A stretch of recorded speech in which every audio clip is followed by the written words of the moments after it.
വർഷങ്ങൾക്ക് ശേഷം Vineeth Sreenivasan cinema, starring Dhyan Sreenivasan, Pranav Mohanlal, Nivin Pauly, Kalyani Priyadarshan, Aju Varghese, Basil Joseph, Neeraj Madhav, Shaan Rahman, Vineeth Sreenivasan തന്നെ ഇതിലുണ്ട്. അതുപോലെ തന്നെ വന്നിട്ട് നീത പിള്ളൈ, ദീപക് പറമ്പോൾ, ഭഗത്, അർജുൻ ലാൽ, അതുപോലെ തന്നെ നമ്മുടെ കൈലേഷ് രാംനാഥ്. അങ്ങനെ ഒരു വിനീത് ശ്രീനിവാസൻ സ്കൂളിലുള്ള ഒരുവിധം എല്ലാ സ്റ്റുഡൻസും ഉള്ള സിനിമയാണ് ആക്ച്വലി വർഷങ്ങൾക്ക് ശേഷം. വിനീത് ശ്രീനിവാസന്റെ അവഞ്ചേഴ്സ് എന്നൊക്കെ വേണമെങ്കിൽ പറയാം. പുള്ളി തന്നെ കൊണ്ടുവന്നിട്ടുള്ള എല്ലാവരും ഈ സിനിമയിൽ വന്നിട്ടുണ്ട്. മെയിൻലി പറയുന്ന സമയത്തേക്ക് ധ്യാൻ ശ്രീനിവാസനും അതുപോലെ തന്നെ പ്രണവ് മോഹൻലാലും അതുപോലെ തന്നെ അജു വർഗീസ്, ബേസിൽ, ഇവരൊക്കെയാണ് ആക്ച്വലി ഇതിൻ്റെ അകത്തുള്ള മെയിൻ ക്യാരക്ടേഴ്സ് എന്ന് പറയുന്നത്. ഒരു വിനീത് ശ്രീനിവാസൻ സിനിമയിലേക്ക് വരുന്ന സമയത്ത് ഉണ്ടാവേണ്ടുന്ന എല്ലാ ഘടകങ്ങളും ഈ സിനിമേൻ്റെ അകത്തും ഉണ്ട്. അത് തന്നെയാണ് ആക്ച്വലി ഈ സിനിമേനെ ബാക്കിയുള്ള സിനിമയിൽ നിന്ന് വ്യത്യസ്തമാക്കുന്നതെന്നും എനിക്ക് പേഴ്സണലി ഫീൽ ചെയ്തു.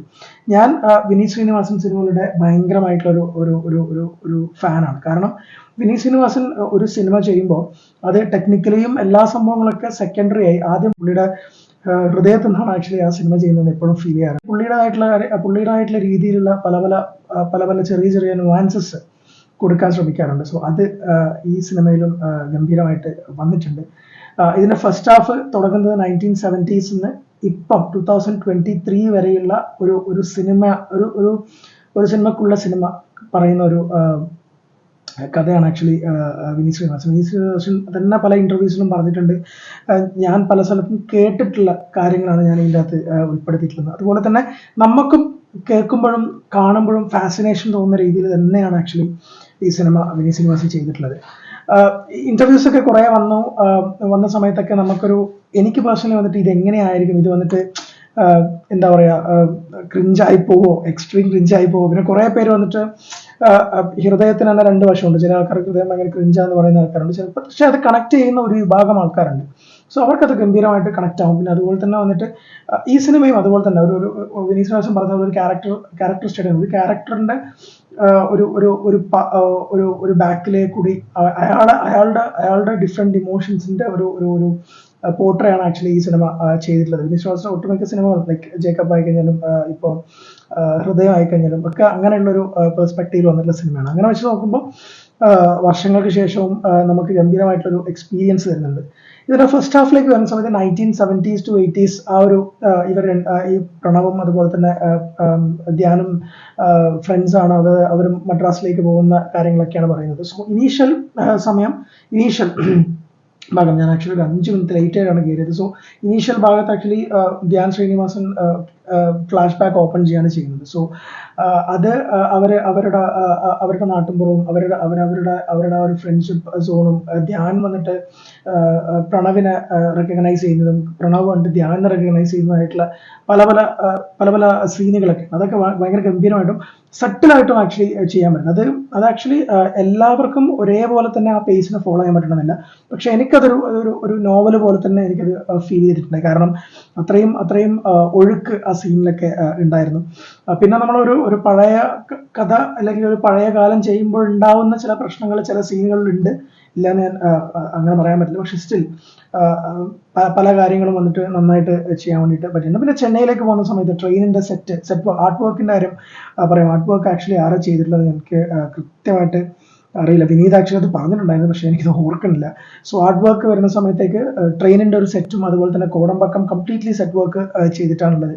സോ എനിക്ക് ഒരു ഡൗട്ട് ഉണ്ടായിരുന്നു എങ്ങനെയായിരിക്കും ഈ സെറ്റ് വർക്ക് ഉണ്ടാവുക എന്നുള്ളത്. കാരണം ഇപ്പം നമ്മൾ മഞ്ഞുമലൊക്കെ കണ്ട് നമ്മൾ കിളി പറഞ്ഞിരിക്കുന്ന സമയമാണ്. അപ്പോൾ ഒട്ടും മോശമാക്കിയില്ല സെറ്റ് വർക്കുകളൊന്നും. അതായത് കോടമ്പക്കത്തുള്ള സ്ട്രീറ്റുകളിലുള്ള റോഡായി കഴിഞ്ഞാലും അതിൻ്റെ അകത്ത് ആ റോഡിലുള്ള ചെറിയ കവറും അതുപോലെ തന്നെ ചെറിയ പൊട്ടും പൊടികളൊക്കെ വന്നിട്ട് ആക്ച്വലി നന്നായിട്ട് ആ ഒരു ആർട്ടിഫിഷ്യാലിറ്റി തോന്നാത്ത രീതിയിൽ ചെയ്യാൻ വേണ്ടിയിട്ട് പറ്റിയിട്ടുണ്ട്. ഇപ്പോൾ സ്വാമീസ് ലോഡ്ജ് ആയിക്കഴിഞ്ഞാലും അവിടെ ഇട്ടിട്ടുള്ള സെറ്റപ്പുകളും കാര്യങ്ങളെല്ലാം വന്നിട്ട് ഗംഭീരമായിട്ട് ചെയ്യാൻ വേണ്ടിയിട്ട് പറ്റിയിട്ടുണ്ട്. സെറ്റ് വർക്ക് ആർട്ട് വർക്ക് ഗംഭീരമായിട്ടുള്ള ഒരു റോൾ ചെയ്തിട്ടുണ്ട്. ഈ സിനിമ വിനീത് ശ്രീനിവാസൻ എല്ലാ സിനിമയും വന്നിട്ട് 2 hours 3 hours അടുത്ത് വരും. ഇത് അറൌണ്ട് 2 hours 55 minutes അടുത്ത് വരുന്നുണ്ട്. Film editor actually Ranjan Abraham ആണ്. വിനീത് ശ്രീനിവാസന്റെ എല്ലാ സിനിമകളും ഒരു 2 hour 55 minutes 3 hours അടുത്തുണ്ടാവും. സോ നല്ല രീതിയിൽ എഡിറ്റ് ചെയ്ത് പ്രോപ്പറായിട്ട് അത് കൊണ്ടുവരാൻ വേണ്ടിയിട്ട് രഞ്ജൻ എബ്രഹാമിന് പറ്റിയിട്ടുണ്ട്. അതുപോലെ തന്നെ സിനിമാറ്റോഗ്രഫി വിശ്വജിത്ത് ആണ് ചെയ്തിട്ടുള്ളത്. മൂന്നാറും കാര്യങ്ങളിലേക്കൊക്കെ പോകുന്നുണ്ട്. അതൊക്കെ വന്നിട്ട് ആവശ്യത്തിന് മാത്രം ആവശ്യത്തിന് മാത്രം ആർഭാടം കാണിച്ചിട്ടുള്ള ഒരു സിനിമയാണ് ആക്ച്വലി ഇത്. അത് ക്യാമറ വർക്കിലും ഉണ്ട്. എവിടെയൊക്കെയാണ് ആവശ്യം അവിടെ മാത്രം ലൈറ്റിങ്ങും കാര്യങ്ങളൊക്കെ ഗംഭീരമായിട്ട് ചെയ്യാൻ വേണ്ടി പറ്റിയിട്ടുണ്ട്. മ്യൂസിക് ആക്ച്വലി അമൃത് രാംനാഥാണ്. മ്യൂസിക് കൊണ്ട് ഒന്നും തന്നെ വന്നിട്ട് ഇൻഡിവിജ്വലി കേൾക്കുമ്പോൾ നമുക്ക് ഗംഭീരമായിട്ട് തോന്നില്ല. പക്ഷെ സിനിമയോട് കൂടി ചേർന്ന് പോകുന്ന തരത്തിലുള്ള മ്യൂസിക്കാണ് എല്ലാം. ഹൃദയത്തിലും അതുപോലെ തന്നെയായിരുന്നു. എല്ലാം ഗംഭീരമായിട്ട് വർക്ക്ഔട്ട് ആയിട്ടുണ്ട് സിനിമയിലേക്ക് വരുന്ന സമയത്ത്. ഇതിന്റെ ഫസ്റ്റ് ഹാഫ് കംപ്ലീറ്റ്ലി വന്നിട്ട് നമുക്ക് വിനീത് ധ്യാൻ ശ്രീനിവാസനും അതുപോലെ തന്നെ പ്രണവും തമ്മിലുള്ള ഒരു റിലേഷൻഷിപ്പ് പറയുന്ന സമയത്തേക്ക് സെക്കൻഡ് ഹാഫിലേക്ക് വരുന്ന സമയത്ത് ഈ സിനിമ കംപ്ലീറ്റ്ലി വേറൊരു ട്രാക്കിലേക്ക് മാറുന്നതായിട്ട് നമുക്ക് ഫീൽ ചെയ്യും. ഫസ്റ്റ് ഹാഫിൽ നമുക്ക് കഥ ഒരു കഥ വന്നിട്ട് നമുക്ക് ഫീൽ ചെയ്തൊരു പോയിട്രി പോലെ നമുക്ക് കാണാൻ പറ്റിയില്ലെങ്കിൽ ഫസ്റ്റ് ഹാഫ് നമുക്ക് ഒരു പക്ഷേ ബോറടിക്കാൻ സാധ്യതയുണ്ട്. ബട്ട് സ്റ്റിൽ സെക്കൻഡ് ഹാഫിലേക്ക് വരുന്ന സമയത്ത് കംപ്ലീറ്റ്ലി കഥ ട്രാക്ക് മാറി പുതിയ ഒരു ട്രെൻഡും കാര്യങ്ങളൊക്കെ കൊണ്ടുവരുന്നുണ്ട്. വിനീത് ശ്രീനിവാസൻ സെൽഫ് ട്രോളുകളും അതുപോലെ തന്നെ നിരത്തി പിടിച്ച് എല്ലാവരും ട്രോൾ ചെയ്യുന്ന ഒരു വിനീത് ശ്രീനിവാസൻ റൈറ്റിംഗ് നമുക്ക് സെക്കൻഡ് ഹാഫിൽ കാണാൻ വേണ്ടി പറ്റും. അതിന്റെ ഹൈലൈറ്റ്, അതിന്റെ ഏറ്റവും പീക്ക് ലെവൽ എന്ന് പറയുന്നത് നിവിൻ പോളിയുടെ ക്യാരക്ടറാണ്. Nivin Pauly when he's given the apt role, അത് പുള്ളിക്ക് വിളയാടാൻ വേണ്ടിയിട്ടുള്ള ഒരു പ്ലോട്ട് കൊടുക്കുകയാണെങ്കിൽ പുള്ളിക്കാരൻ അത് ഗംഭീരമായിട്ട് ചെയ്യും.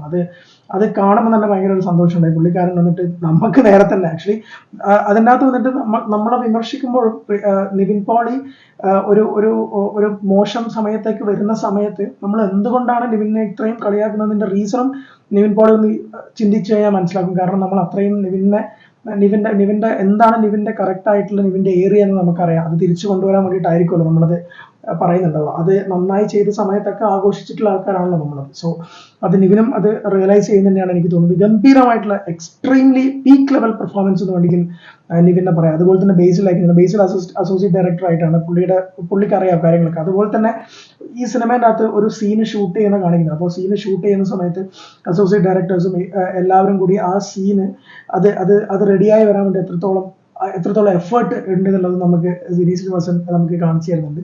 സോ അതെല്ലാം കൊണ്ടും സെക്കൻഡ് ഹാഫ് വന്നിട്ട് ഗംഭീരമായിട്ട്, സെക്കൻഡ് ഹാഫ് ആണ് ഈ സിനിമയുടെ ഗ്രാഫ് വേറെ ലെവലിലേക്ക് കൊണ്ടുപോകും. ശ്രീനിവാസന്റെ ഗംഭീരമായിട്ടുള്ള പെർഫോമൻസ് ആണ് ആക്ച്വലി ഒബ്വിയസ്ലി ഫസ്റ്റ് ഹാഫിലും അത് സെക്കൻഡ് ഹാഫിലേക്ക് വരുന്ന സമയത്ത് ധ്യാനിന്റെ ആ ഒരു യങ്ങിൽ നിന്ന് ഓൾഡിലേക്ക് വരുന്ന വരെയുള്ള ആ ഒരു ട്രാൻസിഷനും അവരുടെ ബോഡി ലാംഗ്വേജ് ഗംഭീരമായിട്ട് ചെയ്തിട്ടുണ്ട്.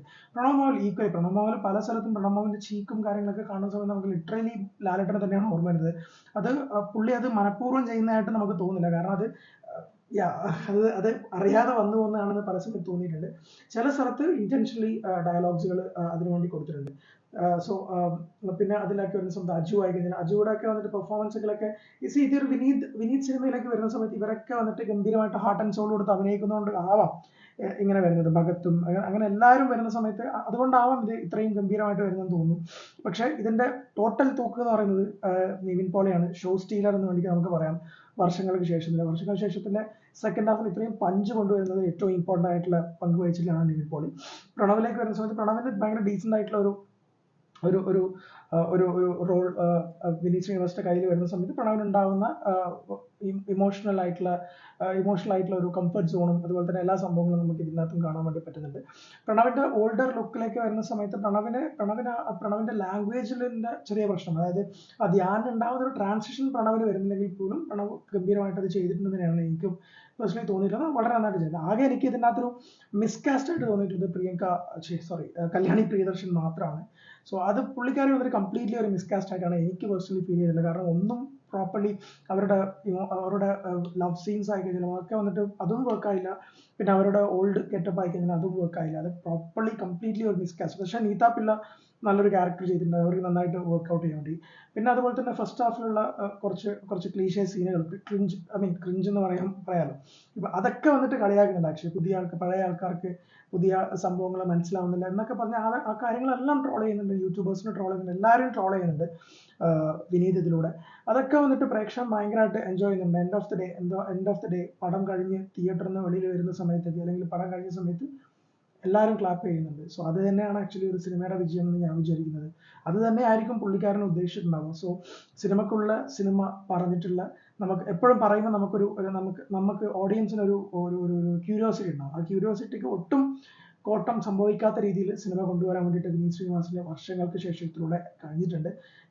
ധ്യാനിന്റെ, പ്രണവിന്റെ, നിവിന്റെ ഗംഭീരമായിട്ടുള്ള ഒരു സിനിമ നമുക്ക് വിഷുവിന്റെ സെക്കൻഡ് ക്രാക്കർ എന്നൊക്കെ പറയാം. ആവേശം ഓൾറെഡി ഞാൻ രാവിലെ കണ്ടു. സോ അതിൻ്റെ ഒരു തുടർച്ചയായിട്ട് രണ്ടാമത്തെ സിനിമയായിട്ടുള്ള വർഷങ്ങൾക്ക് ശേഷം ഗംഭീരമായിട്ടുള്ള ഔട്ട്പുട്ടാണ് വന്നിട്ടുള്ളത്. ഭയങ്കര സന്തോഷമുണ്ടായി ഒരു സിനിമ ആൾക്കാർ കണ്ട് അത് ലാസ്റ്റ് കൈയടിക്കുമ്പോൾ ഉണ്ടാകുന്ന ഭയങ്കരമായിട്ടുള്ള സന്തോഷം അതെനിക്കും ഫീൽ ചെയ്തു.